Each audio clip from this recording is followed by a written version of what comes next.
আজ আমরা দেখতে চলেছি ২০১২ সালে রিলিজ হওয়া একটি অসাধারণ জম্বি মুভি, যার নাম হলো দ্য ব্যাটারি। আপনারা প্রায় অনেক দিন ধরে একটি জম্বি মুভি দেওয়ার জন্য রিকোয়েস্ট করেছিলেন, তো আমার কাছে এই মুভিটি অনেক ভালো লেগেছে। আশা করছি আপনাদের কাছেও খুব ভালো লাগবে। তাহলে চলুন শুরু করা যাক দ্য ব্যাটারি মুভিটির এক্সপ্লেনেশন। তো গল্পটি শুরু হয় আমেরিকার একটি ছোট্ট গ্রামে।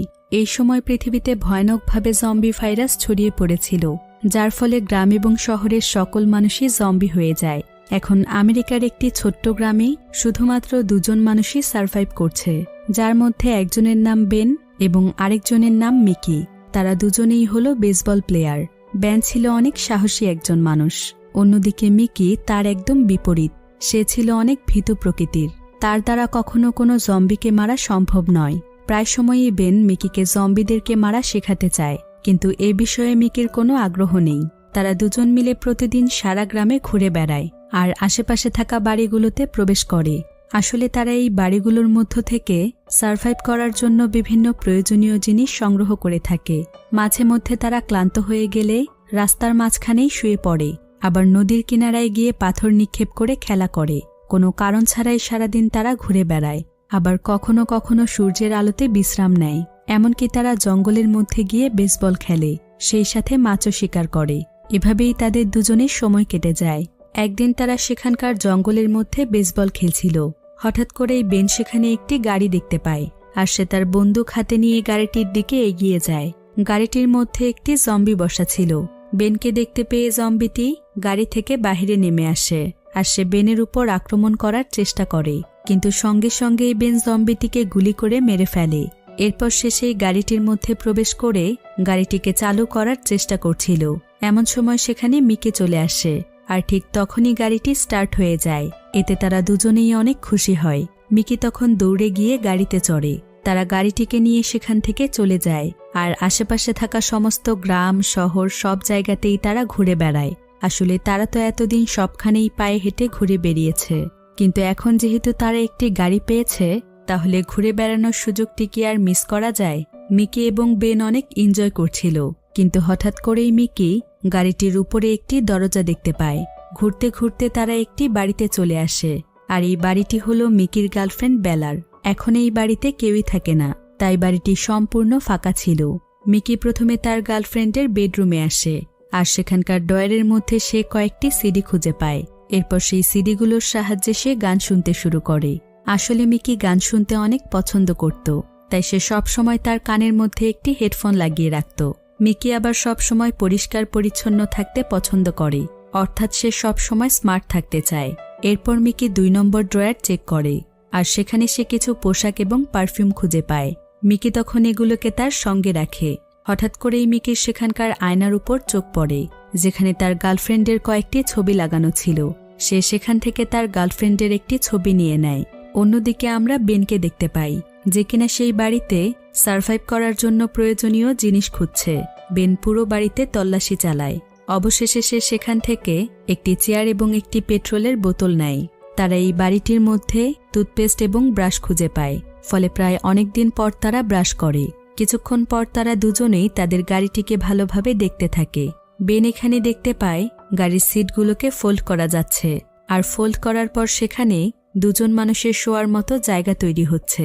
বেন তখন মিকিকে বলে, তুমি তোমার গার্লফ্রেন্ডের রুম থেকে বালিশ এবং চাদর নিয়ে এসো। এখানে আমরা দুজন আরাম করে ঘুমোতে পারবো, এমনকি যখন যেখানে খুশি সেখানেই থাকতে পারবো। সঙ্গে সঙ্গেই মিকি সেখান থেকে বালিশ এবং চাদর নিয়ে আসে, আর তারা দুজন মিলেই গাড়ির মধ্যে সুন্দর একটি বিছানা তৈরি করে। এরপর তারা কিছু সময়ের জন্য সেই বাড়িতে বিশ্রাম নেয়। তারা এখানে একে অপরের সঙ্গে গল্প করছিল। এমন সময় মিকি বেনকে বলে, আজকে রাতটা আমাদের এখানেই কাটানো উচিত, তাহলে আমরা একটু বিশ্রাম নিতে পারবো। বেন এতে অনেক রেগে যায় আর বলে, তুমি কি সবকিছু ভুলে গিয়েছ যে তোমার মা এবং ভাই কিভাবে মারা গিয়েছিল? তারা তাদের বাড়ির মধ্যেই বসেছিল। তুমি কি এটা জানো না, জম্বিরা যদি একবার আমাদেরকে চারিদিক থেকে ঘিরে ফেলে, তাহলে সেখান থেকে আর বেঁচে ফেরা সম্ভব নয়। আসলে এই জম্বিগুলো ছিল একটু ভিন্ন ধরনের, কারণ তারা যদি একা একা আক্রমণ করতে আসে, তাহলে তাদেরকে খুব সহজেই মেরে ফেলা সম্ভব। তাই এই সকল জম্বিরা বেশিরভাগ সময়ই দল বেঁধে মানুষের উপর আক্রমণ করতে আসে। এ কারণে বেন মিকিকে বলে, আমরা যদি এই বাড়িতে থাকি, তাহলে জম্বিরা আমাদেরকে ঘিরে ফেলবে, তখন কি আমরা বাঁচতে পারবো? এর চাইতে গাড়ির মধ্যেই আমরা নিরাপদ থাকতে পারবো। মিকি তখন বিষয়টি বুঝতে পারে। এরপর তারা গাড়িতে করে অন্য আরেকটি জায়গাতে চলে যায়। এখানে বেন তাদের দুজনের জন্যই খাবারের ব্যবস্থা করছিল, আর মিকি একটি চেয়ারে বসে তার গার্লফ্রেন্ডের সেই ছবিটি দেখছিল। মিকি আসলে তাকে অনেক ভালোবাসত, কিন্তু জম্বি ভাইরাসের কারণে সে তাকে হারিয়ে ফেলেছে। এরপর তারা দুজনেই কিছু খাবার খায়, আর কিছু সময় পর তারা গাড়ি নিয়ে আবারও বেরিয়ে পড়ে। তারা বিভিন্ন জায়গাতে ঘুরে বেড়ায়। তারা এখনও সেই দিনটির অপেক্ষায় আছে, যেদিন আবারও পৃথিবী ঠিক হয়ে যাবে। সারাদিন তারা নানা জায়গাতে ঘুরে বেড়ায়। এরপর যখন তারা ক্লান্ত হয়ে যায়, তখন তারা রাস্তার পাশের একটি জায়গাতে আশ্রয় নেয়। মিকি তার গার্লফ্রেন্ডের বাড়িতে দুটি ওয়াকিটকি খুঁজে পেয়েছিল, তাই সে একটি জায়গাতে দাঁড়িয়ে ওয়াকিটকিগুলোকে চেক করতে থাকে। এদিকে পেছন থেকে বেন তাকে অনেক জোরে জোরে ডাকছিল, কিন্তু সে তার ডাক শুনতে পায় না, কারণ তার কানের মধ্যে হেডফোন লাগানো ছিল। বেন তখন জম্বিদের মতো হাঁটতে হাঁটতে পেছন থেকে মিকিকে ভয় পাইয়ে দেয়। মিকি এতে অনেক ভয় পায় এবং সে বেনের উপর রেগে যায়, কিন্তু বেন তাকে বলে, আমার জায়গায় তো এখানে সত্যি সত্যি একটি জম্বি থাকতে পারত, তাই গান শোনা বাদ দিয়ে সব সময় সতর্ক থাকো, তা না হলে একদিন সত্যি সত্যি জম্বিরা তোমার উপর আক্রমণ করবে। মিকি তখন কোনো কথা বলে না। কিছুক্ষণ পর সে বেনকে একটি ওয়াকিটকি দেয়, আর সে ওয়াকিটকিটিকে নিয়ে বেনকে দূরে যেতে বলে। আসলে মিকি চেক করতে চাইছিল যে ওয়াকিটকিগুলো ঠিক আছে কিনা। এরপর মিকি দেখতে পায় যে ওয়াকিটকিগুলো কাজ করছে। এতে সে অনেক খুশি হয়ে যায়। হঠাৎ করেই মিকি ওয়াকিটকির মধ্যে দুজন মানুষের কথা শুনতে পায়, যারা কিনা একে অপরের সঙ্গে কোনো এক বিষয় সম্পর্কে আলোচনা করছিল। এখানে একজন মেয়ের কণ্ঠও শোনা যাচ্ছে। মিকি খুব মনোযোগ সহকারে তাদের কথোপকথন শুনছিল। সে এখানে জানতে পারে এই দুজন মানুষের নাম হলো অ্যানা এবং ফ্র্যাঙ্ক। সে তাদের আলোচনা শুনে বুঝতে পারে যে তারা হলো একটি টিম, যারা কিনা জম্বিদের হাত থেকে বাঁচতে অনেক মানুষ মিলে একসঙ্গে সার্ভাইভ করছে। মিকি তখন তাদের সঙ্গে কথা বলার চেষ্টা করে, কারণ সেও তাদের টিমে যোগদান করতে চাইছিল। প্রায় অনেক সময় ধরে চেষ্টা করার পর সে তাদের সঙ্গে যোগাযোগ করতে পারে। মিকি তখন তাদেরকে বলে, আমার নাম মিকি, আমার বেন নামের একজন বন্ধু আছে, আমরা দুজনই হলাম বেসবল প্লেয়ার। আমরা আপনাদের টিমে জয়েন করতে চাই, কারণ আমরা প্রায় কয়েক মাস ধরেই একা একাই সার্ভাইভ করে যাচ্ছি। এমনকি রাস্তাঘাটে আমরা কোনো মানুষ দেখতে পাই না। এরকম বোরিং লাইফকে আর ভালো লাগে? আপনারা দয়া করে আমাদেরকে আপনাদের টিমে ঢুকিয়ে নিন। বেন খুব ভালো রান্না করতে পারে, সে না হয় আপনাদেরকে রান্না করে খাওয়াবে, আর আমি অন্য যে কোনো একটি কাজ করে নেব। তারপরও আমি একটু শান্তিতে থাকতে চাই। প্রতিদিন এমন ঘোরাঘুরি আর ভালো লাগছে না। কিন্তু তারা মিকির কথার জবাব না দিয়েই ওয়াকিটকির লাইন কেটে দেয়। বেন তখন মিকিকে বলে, আমরা তো ভালোই আছি মিকি, এর থেকে বিন্দাস লাইফ কি আর হতে পারে? খাও দাও আর নিজের ইচ্ছে মতো ঘুরে বেড়াও। আমি তো এই লাইফটিকে অনেক এনজয় করি, তাহলে তুমি কেন মানুষের টিমে জয়েন করতে চাইছো? মিকি এতে প্রচণ্ড পরিমাণে রেগে যায়, আর সে বেনকে বলে, তোমার তো এমন লাইফকে ভালোই লাগবে, কারণ 10 দিন গোসল না করলেও তোমার কিছু যায় আসবে না, কিন্তু আমি একদিন গোসল না করেও থাকতে পারি না। তুমি তো সারাদিন এদিক ওদিক ঘুরে বেড়াতেই পছন্দ করো। খাওয়া দাওয়া ঘুম কোনো কিছুরই কোনো রুলস নেই, এমনকি একটু পরিষ্কার পরিচ্ছন্ন হয়েও থাকো না। আসলে তুমিই হলে সবচাইতে বড় জম্বি। একথা শুনেই বেন হেসে ফেলে আর বলে, এই যে তুমি এত স্মার্ট হয়ে ঘুরে বেড়াও, এমনকি মাথায় জেলও দাও, তোমাকে দেখার মতো কি কেউ আছে? মিকি তখন কোনো কথাই বলে না, আর সে কয়েক ঘন্টা বেনের সঙ্গে রাগ করে থাকে। বেন তখন বিষয়টি বুঝতে পারে, তাই সে মিকিকে বলে, তুমি এখন চাইলে সেই টিমের সঙ্গে যোগাযোগ করতে পারো, আমার এতে কোনো আপত্তি নেই। মিকি তখন তার ওয়াকিটকির সাহায্যে সেই টিমের সঙ্গে বারবার যোগাযোগ করার চেষ্টা করে। মিকি ওয়াকিটকির মধ্যে বলছিল, দয়া করে আমার সঙ্গে কথা বলো অ্যানি, আমি তোমাদের সঙ্গে থাকতে চাই। মিকি বারবার অ্যানিকে ডাকছিল। বেন তখন মিকির সঙ্গে মজা করে। সে বলে, তুমি তো তখন থেকেই অ্যানি অ্যানি করে যাচ্ছ, কই একবারও তো ফ্র্যাঙ্কের নাম নিলে না, আর নেবেই বা কেন? তুমি তো অ্যানির সঙ্গেই কথা বলতে চাও, তুমি কি ভেবেছ আমি কি তোমার মতলব বুঝি না? এই বলেই বেন হাসতে থাকে। এরপর তারা কিছু প্রয়োজনীয় জিনিস আনতে তাদের গাড়িতে করে একটি বাড়ির সামনে চলে যায়। বেন এখানে গাড়িতে বসেছিল, আর মিকি গাড়ি থেকে বের হয়ে সেই বাড়ির সামনে চলে যায়। এরপর মিকি সেই বাড়ির মধ্যে প্রবেশ করতেই যাচ্ছিল, কিন্তু ঠিক তখনই সেখানে একটি জম্বি চলে আসে। মিকি এতে প্রচণ্ড পরিমাণে ভয় পেয়ে যায়, আর সে দৌড়ে আবার গাড়িতে ফিরে আসে। বেন তখন সেই জম্বিগুলোকে মারতে চলে যায়, কিন্তু মিকি তাকে জম্বিগুলোকে মারতে নিষেধ করে, কারণ সে জম্বিগুলোকে না মেরেই বেনকে নিয়ে সেখান থেকে চলে যেতে চাইছিল। তাই সে বারবার বেনকে গাড়িতে চলে আসতে বলে, কিন্তু বেন তার কোনো কথাই শোনে না, বরং সে জম্বিগুলোকে মারতে শুরু করে। এতে তাদের দুজনের মধ্যে সেখানে একটু ঝগড়া হয়। এরপর তারা দুজন মিলে অন্য আরেকটি বাড়িতে চলে যায়। তারা অনেক সতর্ক হয়ে বাড়ির ভেতরে প্রবেশ করে, কারণ এখানেও হয়তো জম্বি থাকতে পারে। তাই তারা বাড়িটির চারিদিকে ভালোভাবে দেখছিল, কিন্তু বাড়িটির মধ্যে কোনো জম্বি ছিল না।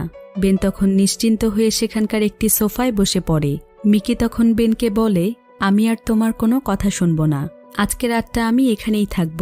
গাড়ির মধ্যে আমাদের দুজনের ঠিকমতো জায়গা হয় না, তাই অনেকদিন ধরেই আমি ঠিকমতো ঘুমোতে পারি না। তুমি একটু আমার দিকটাও চিন্তা করে দেখো, একজন মানুষের জীবন কি এমন হতে পারে? আমি একটু ঠিকমতো বিশ্রাম নিতে চাই, একটু মানুষের মতো করে ঘুমোতে চাই। বেন তখন মিকির বিষয়টি বুঝতে পারে, আর সে আজকে রাতটি এখানে থাকতে রাজি হয়ে যায়। এরপর বেন মিকিকে বলে, আমি এখানে থাকতে রাজি আছি, কিন্তু তার আগে তুমি আমাকে তোমার হেডফোনটি দাও, কারণ আমিও দেখতে চাই যে তুমি তোমার জীবনকে কেমন উপভোগ করো।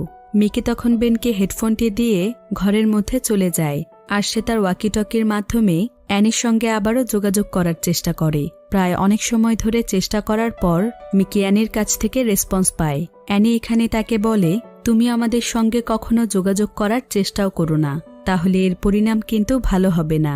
তোমরা যেভাবে আছো সেভাবেই থাকো। তখন অ্যানি তার কোনো কথা না শুনেই ফোন কেটে দেয়। এতে মিকির অনেক মন খারাপ হয়। অন্যদিকে বেন তার কানে হেডফোন লাগিয়ে ড্রিঙ্ক করতে করতে একটি রুমের মধ্যে ডান্স করছিল। পরের দিন সকালে বেন সেখানকার জঙ্গলের মধ্যে একটি জম্বিকে বাঁধা অবস্থায় দেখতে পায়। বেন তখন সেই জম্বিটিকে মিকির রুমের মধ্যে ঢুকিয়ে দেয় এবং বাহির থেকে সে দরজা বন্ধ করে দেয়। আসলে সে মিকিকে সাহসী বানাতে চাইছিল, কারণ আজ পর্যন্ত মিকি কোনো জম্বিকে মারতে পারেনি। মিকি তখন ভয় পেয়ে প্রচণ্ড পরিমাণে চিৎকার করতে থাকে। এদিকে বেন বাহিরে দাঁড়িয়ে অনেক হাসছিল। কিছুক্ষণ পর ভেতর থেকে বেন কোনো আওয়াজ পাচ্ছিল না, তাই সে চেক করার জন্য দরজা খোলে, আর সে দেখতে পায় মিকি সেই জম্বিটিকে মেরে ফেলেছে। এতে বেন অনেক খুশি হয়ে যায়, আর সে তাকে বলে, আরে মিকি, তুমি তো জম্বিটিকে মেরে ফেলেছ, কে বলেছে তুমি সাহসী নও? এই বলেই বেন প্রচণ্ড হাসতে থাকে। কিন্তু মিকি অনেক রেগেছিল, তাই সে বেনকে ইচ্ছে মতো মারতে থাকে। সে বেনকে ততক্ষণ পর্যন্ত মারছিল যতক্ষণ পর্যন্ত তার রাগ না কমে। এরপর মিকি দৌড়ে জঙ্গলের মধ্যে চলে আসে, আর এখানে দাঁড়িয়ে সে জোরে জোরে কান্না করতে থাকে। বেনও তার পিছু পিছু আসে, আর সে মিকিকে সরি বলে। সেই সাথে সে মিকিকে জানায় তার কোনো খারাপ উদ্দেশ্য ছিল না, বরং সে চাইছিল মিকিও যেন তার মতো সাহসী হয়। মিকি তখন বেনকে বলে, আমার আর এমন জীবন ভালো লাগছে না, আমি বাঁচার মতো বাঁচতে চাই, তা না হলে তুমি আমাকে মেরে ফেলো। আমি অ্যানিদের টিমে জয়েন হতে চেয়েছিলাম, কিন্তু অ্যানিও আমাকে মানা করে দিয়েছে। আমার আর বাঁচার কোনো ইচ্ছে নেই। বেন তখন মিকির কষ্ট বুঝতে পারে, তাই সে এবার মিকির সঙ্গে অনেক সময় কাটাতে শুরু করে। তারা বেশিরভাগ সময়ই একসঙ্গে বেসবল খেলে, এমনকি বেন মিকির সঙ্গে অনেক মজা করে, যাতে করে মিকির মন ভালো থাকে। এভাবেই তাদের দিন কাটছিল। কিন্তু একদিন যখন তারা একটি জায়গার উদ্দেশ্যে রওনা হয়, তখন তারা রাস্তার মাঝখানে একটি গাড়ি দেখতে পায়। বেন তখন সেই গাড়ির মধ্য থেকে পেট্রোল বের করে নিচ্ছিল, কারণ তাদের গাড়ির পেট্রোল প্রায় শেষের দিকে। কিন্তু বেন দেখতে পায় গাড়িটির মধ্যে কোনো পেট্রোলই নেই। এমন সময় সেখানে একজন ব্যক্তি চলে আসে, আর সে মিকির গলায় একটি ছুরি ধরে তাদেরকে ব্ল্যাকমেইল করতে শুরু করে। সে এখানে বেনকে বলে, তুমি আমাকে তোমাদের গাড়ির চাবিটি দিয়ে দাও, তাহলে আমি তোমার বন্ধুকে ছেড়ে দেব। আসলে এখানকার গাড়িটি এই ব্যক্তিরই ছিল, কিন্তু তার গাড়িটির তেল শেষ হয়ে যাওয়ার কারণে সে আর কোথাও যেতে পারছিল না। তাই সে এখন ব্ল্যাকমেইল করে বেনদের গাড়িটি নিতে চাইছে। বেন তখন তাকে বলে, আমাদের গাড়ির চাবিটি গাড়ির ভেতরেই রয়েছে, তুমি মিকিকে ছেড়ে দাও আর গাড়িটি নিয়ে এখান থেকে চলে যাও। লোকটি তখন মিকিকে ছেড়ে দেয়, আর সে গাড়ির মধ্যে ঢুকে পড়ে। কিন্তু সে দেখতে পায় গাড়িটির মধ্যে কোনো চাবি নেই, বরং চাবি তো বেনের কাছেই রয়েছে। বেন তাকে মিথ্যে বলেছে। লোকটি তখন বুঝতে পারে সে চাইলেও আর এখন কিছুই করতে পারবে না, তাই সে বাঁচার জন্য সেখান থেকে দৌড়ে পালিয়ে যেতে থাকে। কিন্তু পেছন থেকে বেন তাকে গুলি করে মেরে ফেলে। মিকি এতে কিছুটা রেগে যায়, আর সে বেনকে বলে, লোকটা তো পালিয়ে যাচ্ছিল, তাহলে তুমি তাকে কেন মারলে? তখন বেন বলে, কারণ সে তোমাকে মারতে চেয়েছে, তাছাড়া সে আমাদের গাড়িটিকে নিয়ে যেতে চাইছিল। যদি সত্যি সত্যি এই গাড়িটিকে নিয়ে যেত, তাহলে আমরা কতটা ঝামেলায় পড়ে যেতাম সেই সম্পর্কে তোমার কি কোনো ধারণা আছে? এমন সময় সেখানে একজন মেয়ে চলে আসে, আর মেয়েটির সঙ্গে একজন ব্যক্তি ছিল। মেয়েটি তখন তাদেরকে বলে, এই গাড়িটির মধ্যে আপনারা কি কোনো ব্যক্তিকে দেখেছেন? বেন তখন বলে, হ্যাঁ দেখেছিলাম, কিন্তু সে আমার বন্ধুর উপর হামলা করেছিল, তাই আমি তাকে গুলি করে মেরে ফেলেছি। মেয়েটি এতে অনেক খুশি হয় আর বলে, আপনি খুব ভালো কাজ করেছেন। আসলে এই গাড়িটি আমাদের, আর সেই লোকটি আমাদের গাড়িটি নিয়ে পালিয়ে এসেছে। এরপর সেই মেয়েটি তার সঙ্গে থাকা ব্যক্তিকে গাড়িটির মধ্যে পেট্রোল ভরতে বলে। সেই ব্যক্তি তখন গাড়িতে পেট্রোল ভরে দেয়। এরপর তারা সেখান থেকে গাড়িটিকে নিয়ে চলেই যাচ্ছিল, কিন্তু ঠিক তখনই মিকি তাকে বলে, তোমার নাম অ্যানি তাই না? আমি তোমার কণ্ঠ শুনেই তোমাকে চিনতে পেরেছি। দয়া করে আমাদেরকেও তোমাদের টিমে ঢুকিয়ে নাও। কিন্তু অ্যানি এতে রাজি হয় না। বেন তখন অ্যানিকে গাড়িটিকে নিয়ে যেতে দিচ্ছিল না। অ্যানি এতে অনেক রেগে যায় আর সে বেনের পায়ের মধ্যে গুলি করে দেয়। অ্যানি তখন মিকিকে বলে, আমি না তোমাকে বলেছিলাম যে আমাদের কাছ থেকে দূরে থাকবে, এখন এর সাজা ভোগ করো। এই বলে অ্যানি মিকিদের গাড়ির চাবিটিকে ছুঁড়ে ফেলে দেয়। এরপর তারা সেখান থেকে চলে যায়। মিকি তখন দৌড়ে চাবিটিকে খুঁজতে যায়। এদিকে বেনের পায়ে গুলি করার কারণে বেন ঠিকমতো হাঁটতে পারছিল না, তাই সে সেখানেই বসেছিল। দেখতে দেখতেই প্রায় কয়েক ঘন্টা কেটে যায়, এমনকি দিন পেরিয়ে রাত চলে আসে, কিন্তু মিকি তাদের গাড়ির চাবিটি খুঁজে পায় না। বেন তখন মিকিকে এখান থেকে চলে যেতে বলে, কারণ সে তো আর হাঁটতে পারছে না।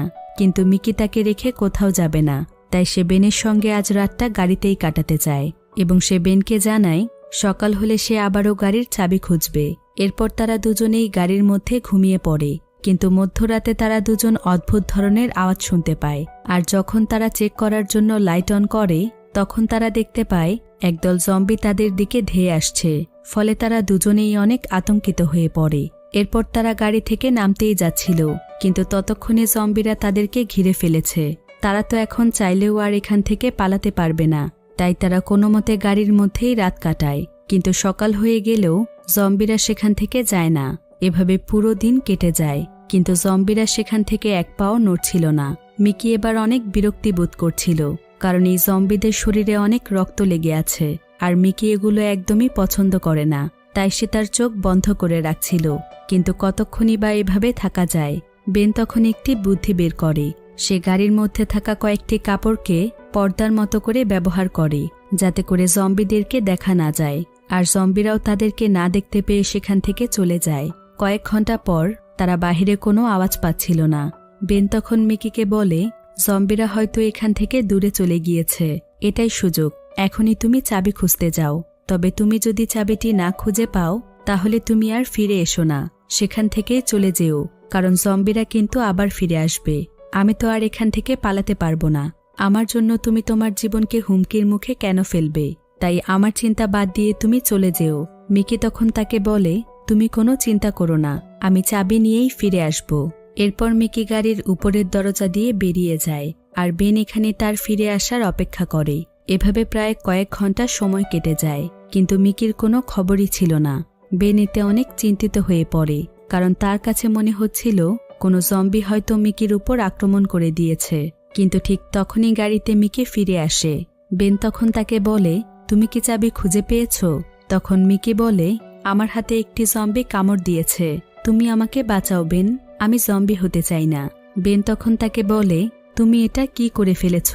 আমি তো চাইলেও এখন আর তোমাকে সুস্থ করতে পারবো না, তুমি তো কিছুক্ষণের মধ্যেই জম্বি হয়ে যাবে, তাই তুমি গাড়ি থেকে বের হয়ে যাও।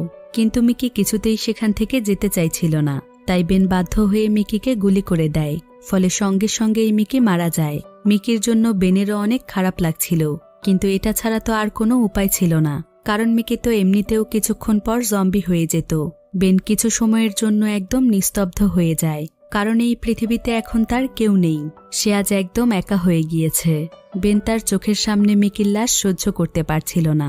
এরপর বেন অনেক কষ্ট করে গাড়ি থেকে বের হয়, আর সে মিকির হেডফোনটি কানে দিয়ে হাতে একটি বেসবল খেলার ব্যাট নিয়ে সামনের দিকে এগিয়ে যেতে থাকে।